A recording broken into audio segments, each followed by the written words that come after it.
Technology is fun. We are live over on the Keto Clarity Clubhouse page right now as well. Oh, So thank you cool. guys for tuning in. It's always fun to do these recordings and let people listen live. But Meghann, what is up, girl? Not much. I didn't know I was going live today. I know, right? So all the tens of people. No, just kidding. Right now, there's one. My friend Jay is on here listening in to us jibber jabber. But how are you feeling today? I know you've had some rough days recently. Yeah, my symptoms aren't awesome today, actually, but I'm all right. So if I look away from the screen or put my glasses on, it's not because I'm not paying attention. My eyes are a little funky today, so bear with me. But life is good. I can't complain. I'm alive and breathing. Yeah, and I love the positivity you put out on your page. Guys, that is Meghann Hempel. Go check her out on her page on Instagram, Meghann.Alice. You also have another page, Brain Body Beyond. That's your new business page for the business consulting and health consulting that you do. So go check her out on there. But you are basically helping people with some of the mental health issues, also people with eating disorders, which you've overcome one as well, and still in the process of that with a good friend of mine named Jessica, Coach Jessica. Shout out to her.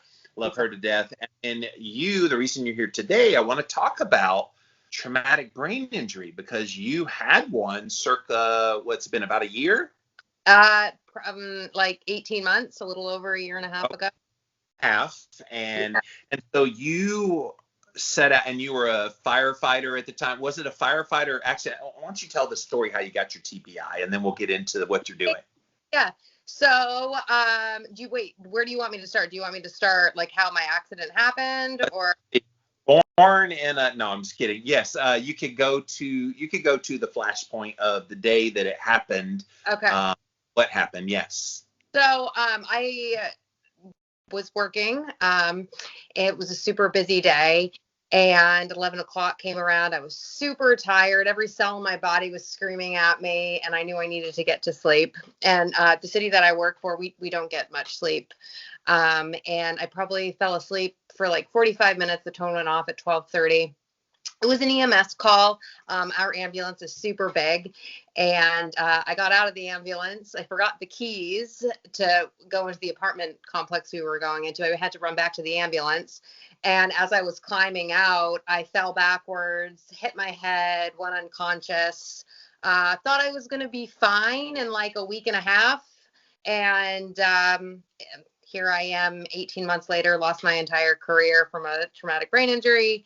And so here I am today. I've restarted my life basically. Now I'm doing health coaching, but during that time, I had already been like keto for probably 2 months. I had hopped on that train just because it helped me so much with my eating disorder.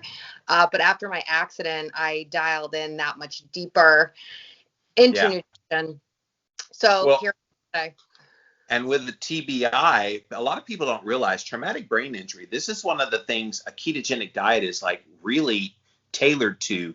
We already know from a lot of the epilepsy research and some of the other neurodegenerative types of diseases that it's just powerful because the brain feeds properly and more optimally on ketone bodies than glucose. And so I know you've done a lot of research on this. Can you talk about some of that mechanisticness of it all? I think I just made up a word, mechanisticness. But anyway, you're silly like me. You get the mechanisticness.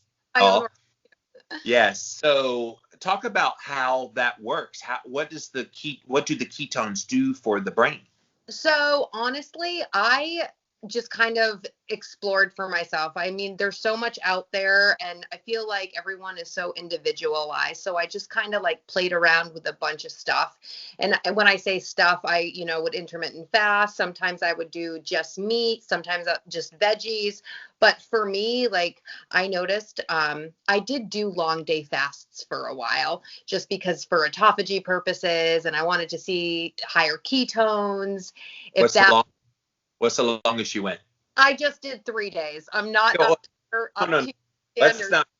Let's not minimize 72-hour fast. That's hardcore, girl. I know I did 18 days recently, but 72 hours is good. But you know what? Like I was starting to lose my hair a little bit when I was doing the longer fasts. And I was like, dude, like I can't be doing this anymore. But Right. honestly, I think once you get to like the second day, like it's not that like I was fine. I totally could go longer. It was just more of a mental thing. Like, dude, I just want to eat some steak right now. So, so anyways, messed around with that for a little while. I did feel like on those days my brain was like working better because of the higher keto. And I did get the Keto Mojo, which I really liked, just kind of geeking out too, which was kind of fun. But so right now I'm just really focusing on, like, I try to keep my intermittent fasting. Well, it's different. I was doing OMAD for a little while, but right now I think I do really well between like a 16 and 20-hour fast and like a 4-hour window. I feel like I do really well with that. And I do know that I do better with mostly animals and super minimal veggies. Uh, and like yesterday, my TBI symptoms were so bad yesterday. I literally had probably a stick of butter in all yesterday. Like Wow. not in one sitting, because I put my butter in my coffee. I know that sounds so disgusting. I know. But then I had like lobster stew. I put a bunch of butter on my steak. And so like the standard person is probably like, oh my God, this chick's going to have like a heart attack. But honestly, like, so what? Was it yesterday I did that, or the day before? I think it was the day before. And yesterday I woke up, my symptoms were so much better. I do so much better with like way more fat. It's interesting. Well, and from the perspective of how ketogenic is therapeutic for TBI, it does require not just high fat of a standard ketogenic diet. It's actually more therapeutic level of kind of closer to 80, 85, 90% fat. So it doesn't surprise me on a day where you primarily consume fat that then the day after that you feel better. Yeah. And people hear ketogenic, and if you're doing it for general health purposes, it's a certain way. If you're doing it for weight loss purposes, a certain way. But when you're talking therapeutic for a brain injury like you dealt with and are still recovering from, it requires that fat. Now, people fear the fat, and I hope by now most people that follow my work don't fear saturated fat. You're not worried about your cholesterol, all the bullshit that's out there. Right. Don't. But like you have been so inspirational. Like, I watch you, and we'll get into some of your physical activity you do here in a minute, because that's also an important part of it. But talk about you had a bad day. It didn't feel great. Talk about what some of those symptoms are. So I get nauseous really easily. It's gotten a lot better, but just I get sick. And if I do too much throughout the day, I'll end up throwing up later on at night. Exercise intolerance. It's not as bad now. It was way more severe. Like doing like a simple air squat in the beginning, right after the accident, just the up and down was like, whoa. My vision got really messed up. I have prism glasses. So basically, the glasses help my eyes track. My eye tracking got messed up, but I have like an eye tracking, like it's like a system that my optometrist uses, and it's like gotten so much better. Still sensitive to light and sound. So I think one of the reasons why my symptoms got super flared up, I went shooting guns a week ago, and the noise, even with the headphones on, just really rattled me. My fatigue gotten a lot better, but the fatigue was super, super chronic. Sometimes like finding words, just like I'll be in the middle of a conversation and I'll just be like, what was I just going to say? Right. Forgetful, foggy cognition. Everything's getting a lot better. But the scary thing with like a TBI is you can go on like a 2-month streak. Like for me, like up until last week, I probably went 2 good months and I was like, oh my gosh, like I think I'm in the clear. Yeah. And then you do too much, because when you're feeling well after a TBI, you're like, oh my gosh, like I'm back, Yeah. like I want to go. And then a flare up happens and you're 10 steps backwards. So it can get a little frustrating, but I had a lot of other difficulties in my life, and I think I've used those to help me in recovery, in the sense of nothing is permanent. Like, we're not going to be stuck in the same spot for forever. And we just got to keep moving forward, even if it's just like little tiny baby steps, it's still progress. And by the way, I love how vulnerable you made yourself last week, and you're hilarious as hell when you do your story. You post some stuff, but then you're like really serious in your like mindset game. Do you feel this TBI? Are you happy that it happened now in hindsight? Because the woman you are now is so inspirational. You have such a perspective on life. I assume you weren't a prick before this, but you're really not one now. Well, maybe you were one. No, Leave that. No, you weren't. But you seem to be just so appreciative of life now. I think because you were on the brink of losing it, because you could be a vegetable today after that injury. Yeah. But you're recovering and you're still on the road to recovery. And in the midst of that, you can see gratitude for what happened. Oh, yeah, for sure. I definitely I've got a lengthy history. Life has been super, super crazy. So I already had a super deep appreciation for life before my TBI, but then my TBI happened and I was just like the last decade has pretty much been like a struggle. And then life, when I started my new career in the fire service, I was like, yes, like I'm in the clear, like life is about to get good. And then my accident happened. And I was like, whoa, back on my ass again. So I definitely have like a huge, like an even deeper appreciation for life. As rocky and hard as it's been, I think there is a silver lining with everything in life. And I do think that God had a different, a different plan for me. And as painful as it was, walking away from, something I had worked so hard to achieve, now I get to, pursue. I mean, I get to pursue like my number one true passion. And that's always been helping people and, fitness and health and nutrition. This whole TBI made me dive in that much deeper into nutrition. I used to be more, I still love fitness. I'm a recovering fitness addict and I still love fitness and it's a huge part of my life, but my accident happened and that's when I dove into the nutrition side of things for sure. When she says she loves fitness, guys, go over to her site, Meghann.Alice. It's 2 N's on the end of Meghann, by the way, over on Instagram. Homegirl does some stuff. Like I need to scroll up. Sitting there carrying logs like a badass and everything. And then I've seen you like flipping tires. There you are shooting at the range the other week. Yeah. You and then you got like medicine balls you're picking up and throwing on the ground and slapping against walls, and then you're jumping and you're flipping tires, and I get exhausted watching you do all that. Like it's so the TBI definitely I have a very difficult time sitting still. Like I can't. I love life. I really do. And so there was definitely like a mind body disconnect. And even today, like there's a boxing class tonight, and I'm not talking going in the ring getting punched in the head, just like a sparring, right? Like I really want to go to that class tonight. My brain is telling me no, and my body's like, oh, just go. So like I have to literally find that balance because Meghann wants to like do everything, but I'm not there yet, like, because that's what causes my flare-ups, like just slow down. And that's hard for me. So that's definitely something I'm working on.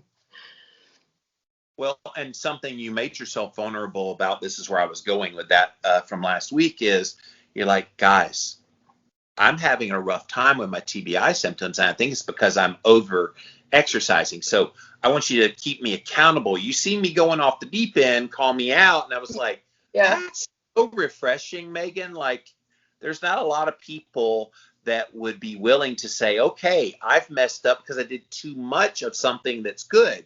And people think, well, exercise is good. You can't do too much. Yeah, you can. And Yeah. you're kind of proving it. And it goes back to the Goldilocks principle.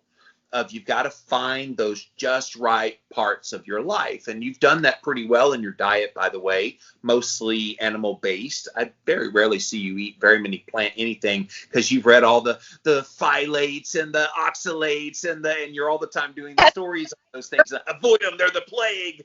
But you've got that dialed in, but there's like even parts of your physical health and movement patterns that you're like, hey, I'm still a work in progress. Yeah, totally. I mean, if I'm being completely honest, like my life has been a hot mess. Like I got pregnant at the age of 20, knew my daughter's father for 3 weeks. I overcome an eating disorder, a TBI. I was on psych meds for 17 years, cold turkeyed off of them. Took me 5 years to recover, like lost my entire career. Like life has not been easy, but I do believe that mindset and attitude and gratitude really can move mountains, right? Like, and we all have choices, and we can all take actions. Like life is not going to change if we sit and feel sorry for ourselves. So we really just kind of got to pick up the pieces, and whatever it is, the life that you want to create, you can go do that, but you got to do the work to get there, Yeah, absolutely. Let's go back to the eating disorder, because we rushed over that. What was it? Was it binge eating? Was it bulimia, anorexia? What was it? So I'll give you a little background. So basically, when my parents medicated me at age 9, that's like when my eating issues started. I gained a lot of weight. I was chubby, and I started to get bullied. I never felt good enough, smart enough. The medication just made me so foggy and zombie-like. My cognition was terrible. So I grew up always feeling like dumb and not smart and not good enough. And I was like, you know what? If I can't offer the world anything, I can at least be pretty. So 16 is when I really kind of got into fitness, and I was getting results. And that's when my excessive exercise kind of started happening.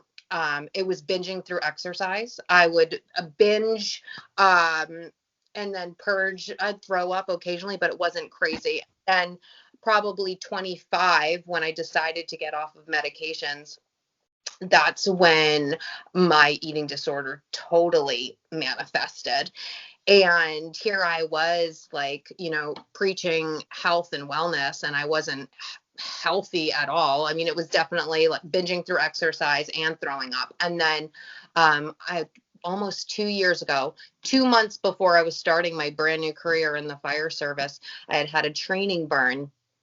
And I got done, and I binged and purged so many times that day, I lost count. And I remember being in the bathroom and just like spinning, my heart beating out of my chest. And I was like, dude, you're a fraud. Like, you preach health and wellness, and you're not healthy at all. You're going to die. And here you are going into the fire service, and you've got to be strong and healthy and be able to, be there for your brothers and sisters and patients. And I have a daughter too, and a family. So that was just a switch went off. Like, this is it. Like, you're going to die if you don't get it together. And so my parents had been living the ketogenic lifestyle for over a year. My dad. Your mom's a big fan of mine. I didn't realize she was mom until she's like, oh, Meghann, my daughter. I'm like, wait, you're her mom? Oh, cool. Yeah. So my dad reversed his type 2 diabetes off of all meds, off of all medications, doing like running half marathons. And so they're like, why don't you like look into this way? Because a lot of people who have eating disorders have had great success with it. And I was like, sure. So I ended up joining Keto Mary's and Coach Jessica's food addiction course. And that was it for me. Like, I was just like, wow, like not only do I have an eating disorder, but I straight up have a food addiction. Like and that's because I never thought about really like food addiction. I'm like, but it made perfect sense. Like I'm the type of person, you give me a cookie, I eat the whole box, and then the whole house is gone. Like, so, yeah, that course was a game changer for me. So I am now almost 2 years, free from, an eating disorder. We like to call it food sober. Yeah. But yeah, abstaining from sugars and I've got a better one. You kicked Ed in the nuts. Yes, exactly. Ed, he's an abusive boyfriend. He's an asshole. don't know, Ed is ED, eating disorder. That's what Jessica calls her Yeah. eating disorder, and Ed. So we Yes, kicked nuts. that's right. Hello, Wilbur. Yeah. Yeah. So, yeah, I mean, if anybody is struggling with an eating disorder of any kind, especially a food addiction, for me, because I know that like when I had started keto, I was still having those urges to binge. And once I eliminated a lot of vegetables, that really changed things for me. Like it was, I don't, that the animal, the beast inside, like he went away and it was just like, this is so nice. This is peaceful. Yeah. Now you had motivation to go mostly animal based. How do you convince other girls? Like, it seems like girls have a hard time embracing a mostly animal based diet. There's a few of you badasses out there. You're there. Rebecca Farmer also does mostly animal based with her way of eating, but it's very few. Most of them like, well, we know we kind of need the no, you don't. And I love how you like outline it. How do you help people girls wrap their heads around this mostly animal foods? That is a really good question. I actually have like a 3-month program, and it's not meat based. So like most of my clients, like I don't tell them to just straight up eat meat, because I think honestly, but there are some people that can just jump right into carnivore. Like I wasn't one of them. I had to make sure that I started with just straight up ketogenic foods and vegetables. And then I slowly transitioned into it. And I think, if you're in the fitness world and, like our culture is like vegetables, like your plate should look mostly like vegetables. And I'm not trying to be like snooty or Eat the rainbow. That's such bullshit. yeah, but yeah, it's a load of propaganda. Like, like whatever. I won't go there.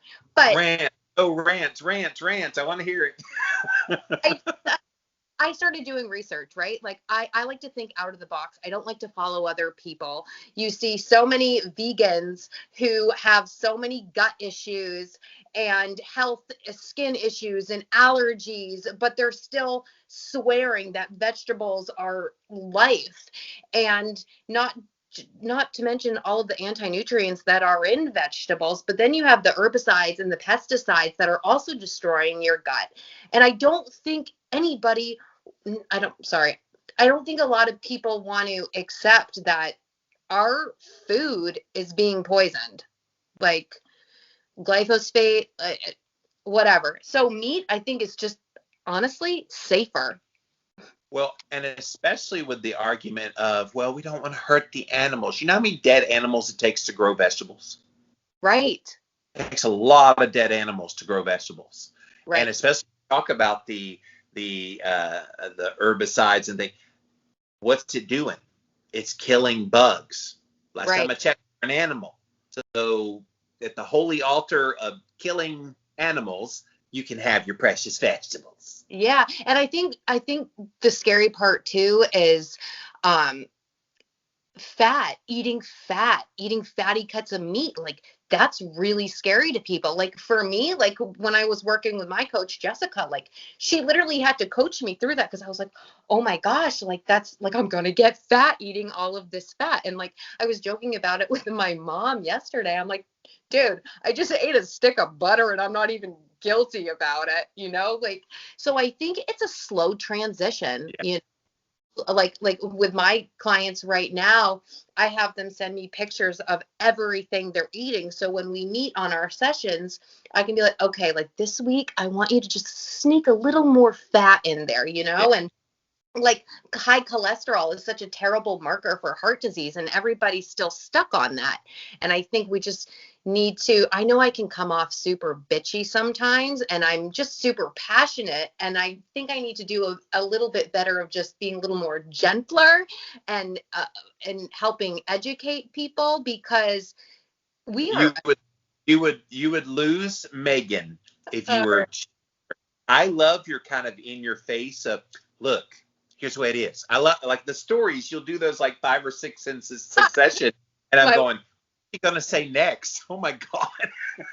I just I think I don't know. People need to hear the truth, and Yeah, like showed it. if everyone was eating so healthy, then why is 88% of the United States have some sort of metabolic, disease? That Yeah, 88%, like that's terrible, you know? yeah, yeah. Is it Not the well, fat? it's not good statistics. What's that?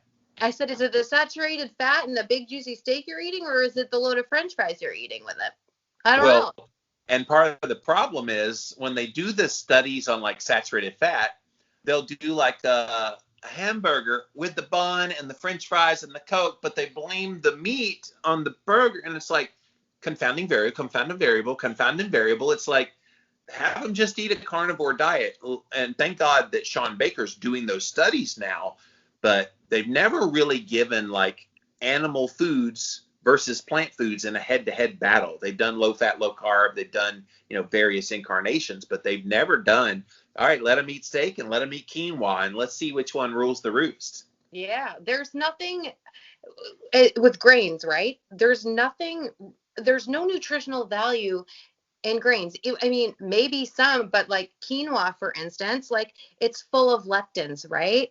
Lectins, what are they doing to the insides of your body? They're literally putting little holes in your small intestines, causing leaky gut syndrome. And when I see vegans posting pictures of, oh, look at this beautiful quinoa dish, I'm like, little do you know what it's doing to you. Okay, it's definitely better than eating a bowl of French fries and processed foods, Yeah. but it's also, sorry, go ahead. Smoking filtered cigarettes is better than non-filtered, but is it still healthy?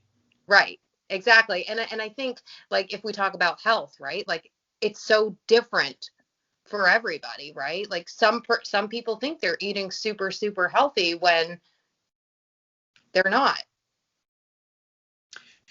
Yeah, we live in a very strange world today where up is down, left is right, and but it's so funny because like even a lot of the things happening in the world right now, we've seen this in the nutritional space for decades. Like I'm a kid of the 80s, and in the 80s it was like we were indoctrinated with that dietary food pyramid and we had to memorize it. I remember, being in like middle school and they'd have it up on the wall and you'd have to memorize how many grains and da da da da da. And it's like, and now it's the stupid plate thing, and oh, you gotta have this and this, and I'm like, where's the fat, dude? And so these poor kids are like being indoctrinated, and then they become adults, and then they trust dietitians, they trust the medical system, even though they have no nutrition knowledge. There's just so many parts of this equation that of like things that are happening in the world now that we're like, oh my God, it's like, yeah, bro, we've been seeing this for decades in the nutrition world. Yeah, and can we talk about chemically altered polyunsaturated fats real quick? Go. I get so, and I don't really even go out to dinner that much anymore because I am that girl when I go out to dinner. But it's so frustrating. Literally, you can't go anywhere with hiding from these these fats. Are you there? Yeah. Oh, okay, I couldn't hear you for a minute. I went into a nice restaurant the other day and they had a really nice like Brussels sprout dish on there and I really wanted. I was like, "Oh, you're going to cheat and have some Brussels sprouts," but it was cooked in canola oil. And then I went into another place and I was like, you know what? Maybe I'll get some chicken. Oh, yeah, we cook it in canola oil. And I'm just like, these oils are another contributor to the metabolic disease that's taking place. Yes. Yeah, and I often reference this video on YouTube in podcasts, but I'll do it again here since you just brought it up. Look up how canola oil is made. It was one of those like behind the scenes of how things are made, how we do it, the Discovery Channel or whatever. But look that one up. If you've never seen it, Meghann, they talk about the deodorizers and the filters and the, basically having to process. It's sort of kind of human edible now. Never Yeah. mind highly inflammatory. Never mind it's loaded with omega-6 fatty acids that are not good in that big of abundance. It's just not a natural human food to be consumed. If they didn't do all this deodorizing and sanitizing and oh my God, you wouldn't be able to eat it. But then Yeah. people eat it, and not only eat it under the guise of, oh, I'm being heart healthy. I go down that aisle in the grocery store with all the clear bottles of corn oil and soybean oil and cottonseed oil. And when I grew up, it was Crisco, and it's just like, it's everywhere. And it's not just in the pure form. Even like keto foods, like roasted almonds, you turn that on the back and you see cottonseed oil and soybean oil. I'm like, holy crap, leave my nuts alone. Literally, don't touch leave the nuts I consume alone. Like, see, I can do some funny humor with you because you go there yourself. Well, and then and I know you're on the same page with me with this, as I feel like we have moved so far away from being able to critically think and think for ourselves without actually, like, everybody turns on the news or sees something and they want to be part of the crowd or whatever. And it's like, let's just like think for ourselves for a minute. Like, for saturated fat for a minute.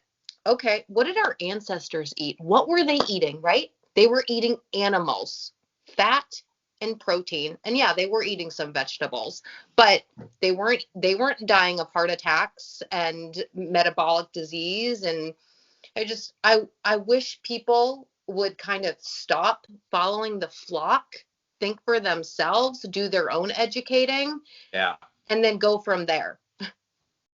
Right. And when they made animal kills, by the way, they would go for like the brain first because it was the fattiest part. They would throw away the lean meats because make me hungry. No. And they would avoid lean meats. I remember interviewing Sally Fallon from the Weston A. Price Foundation one time on this show, and she said, yeah, they wouldn't eat the lean meats. They would go for the fattiest parts of the body first, and they would eat the whole animal. That's something else we've lost in this modern age is we don't need multivitamins. We don't need one a day plus iron. It's called the whole animal, nose to tail eating. And those animals were wild, and so they had a lot of like omega-3 fats in them to counteract some of the omega-6. And like they didn't worry about heart disease. They didn't worry about all of these things that we worry about today. And it's almost like we've been propagandized to believe those things to keep us sick. Yeah, sick and dying. What are your thoughts on, I've also been seeing a lot of this on social media, and it's kind of frustrating to me when people talk about having to be in a calorie deficit to lose weight, which infuriates me because I'm living proof, and I know many people who are living proof that is not true. Like somebody like me, right, with my TBI, in the beginning of it, I mean, I was lucky if I could just go on a 20-minute walk some days, because even that was a lot for me. And, I was super dialed in with my nutrition. When I say dialed in, I was eating healthy. I don't count calories or macros. I eat don't eat until I'm full. And some days that's more than others. But for somebody who wasn't burning many calories, there were some days, and still are some days, where I can probably eat, I know this sounds crazy, between 3,000 to 4,000 calories a day. And guess what? I'm still losing inches. So could you, because you know a lot more than me, can you explain that to people in the sense of, because keto is a low insulin producing diet, and insulin is what, Well, and it goes back to, it's never been about a calorie equation. Like you can't even really measure calories. The body is not a calorie, barometer that determines. I think if we looked at, and this is where I think we're going, Meghann, as this progresses, calories are going to go by the wayside, and we're going to look at hormonal effects of foods, which is why when you eat a carnivore diet, minimal insulin, as you said, and having the proper ratio of the fat to protein for your body. 88% people have insulin resistance, but some more than others. So maybe some of those people need more fat than others, So it's the thing that makes it so hard is it's so highly bio-individual and individualized that you can't have a prescriptiveness for all people when each individual kind of has to tinker around and test. And you've done this. You still are doing this. And it changes as you get older, and you need to shift things even then to maybe a little more protein at that point. Right. There's just like moving variables that counting calories, come on, I got better things to do with my time. Right. I don't want to be a slave to my fitness pal any longer, which which I'm not. I actually feel sorry for people that still are. Like, I'm just like, I want to help you because you don't have to live your life like this. Like, that used to be me. I think at the beginning, if someone's starting a keto or a carnivore diet, you want to count calories just to make sure you're getting enough Yeah, calories. right. I Totally. think undereat notoriously when they first start. And so you kind of have them count so they get enough. Then that's what you're talking about. Oh, I want you to up your fat just a little bit more. Like literally 1 tablespoon of butter puts 200 calories into that meal. And Yeah. it's like, that's how much short you are. Have it. And then you'll feel good the next day that maybe you spontaneously fast until 2 o'clock in the afternoon. And it's like, people don't look at those kinds of things. And then you feel good in your brain, especially with somebody like yourself. You feel good in your body. You got lots of energy. Like, I don't ever worry about energy. I have energy out the wazoo. Yeah, me too, for the most part. My wazoo has energy out the wazoo. That's how energetic I am pretty much all the time, and the brain's on all the time. Keto is so bad for you. You should not be doing keto. Yes, it's so bad. And I guess people do criticize me because I still have weight on the body, but it's like, okay, yeah, but that could be something else besides my nutrition happening. And I know it is. I know what it is. It's just I have to deal with that. So, but yeah, I mean, there's so many things about nutrition that we get all wrong. And do you think you ever would have found this had you not had the TBI? Um, I would have, in the sense, just because my parents were doing it and they were obsessed with it. Yeah. However, I don't think I would have probably dove in the way that I have and like have geeked out on it. Like, this is what I love. Like, I'm constantly just, like diving into it. Like right now, I really, Judy Cho's Carnivore Cure book. I don't know if you've looked at that yet, but it's amazing. And right now I'm just yeah, so good. So good. And Yes, about 2 months ago. she's so wonderful. Yeah. She calls my mom and she's just amazing. But I'm just really, there's so much to like absorb and take in that book. So I'm literally like picking at it, but just like I'm really into the anti-nutrients and vegetables right now and just like learning all about them. And man, like once you do the carnivore diet and you start adding stuff in, you know so much more about yourself. Like right now, like I know I do better without peppers and onions, and I love peppers and onions, but I do better without them. Yeah, the nightshades are a bitch for some people. So. Yeah, totally. And even like something like eggs, eggs are healthy, don't get me wrong, guys, but egg whites have this anti-nutrient called avidin in them.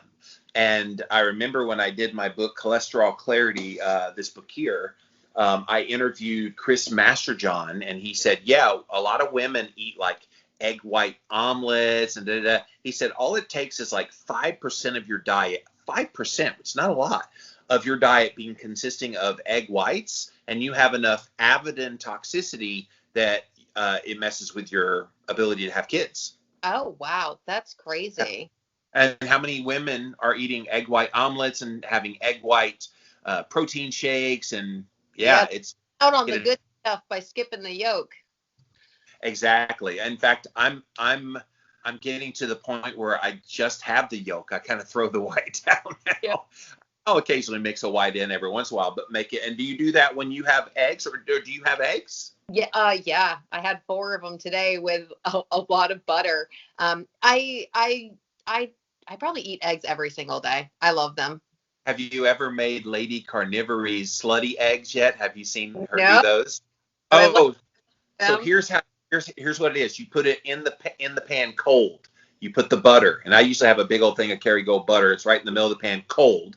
Then you crack all the eggs that you're going to eat in there cold. You turn it on super low, and you just start stirring and stir. The pudding one? The pudding? Is this like the pudding? No, this one she calls. I know what you're talking about. There is pudding. Butterhouse, yeah. But yeah, Lady Carnivore was recently on this podcast, and so she said, "Have you made the slutty eggs yet?" And so follow her, guys, if you hadn't seen that. But it's just basically, and it's this creamy kind of tasting. It tastes like it has cheese in it. It's so creamy. it'd be another way for you to try it. But I have backyard chickens, so I have millions of eggs coming into me. So I do all these egg things all the time. So. Do you have you done them like, I don't know, like ferment? I don't know. My mom makes them. She like ferments them almost in like vinegar and like, I don't know. They're wicked good. I don't know if fermenting is the right word, but she does something. She puts them in a bunch of vinegar and lets them soak, and oh, they're delicious. There's just so many ways you can prepare your eggs. Yes. Well, and then like Maria Emmerich has some really nice bread recipes, and all it is eggs. Yeah. It's like, whoa. And it's good because my friend Brittany, I went to see her last week, and she had made this bread. I'm like, what's that made of? She said, oh, it's Maria Emmerich. It's just eggs. I was like, did it taste like bread?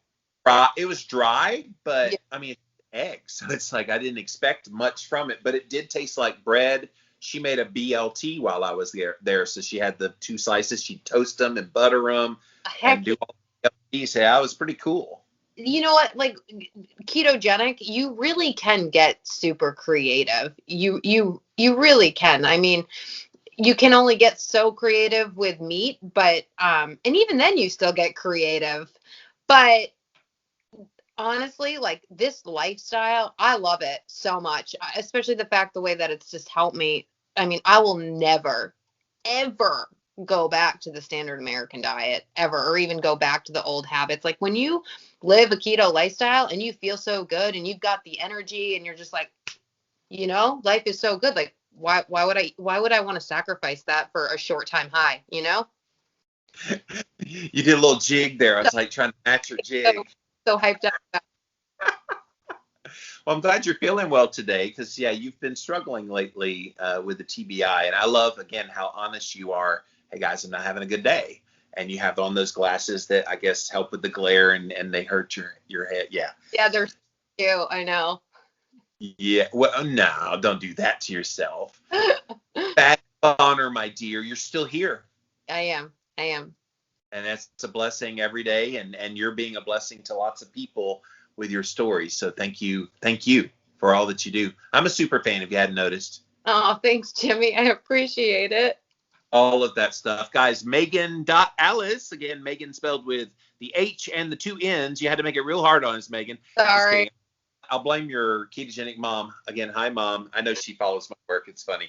So go check her out there. And then her other page, Brain Body Beyond, that's your new business page over there. Go follow her. She takes on clients. She has a little link tree. You can work with her. She's a CPT and certified health coach, and definitely following in the footsteps of your own coach, Coach Jessica, who I adore. You adore. Everybody loves Jessica. She's got a cool story as well. So, but thank you so much for being here today. I hope you had fun. Yeah, thank you so much for having me, Jimmy. Have a great day, and I'll talk soon.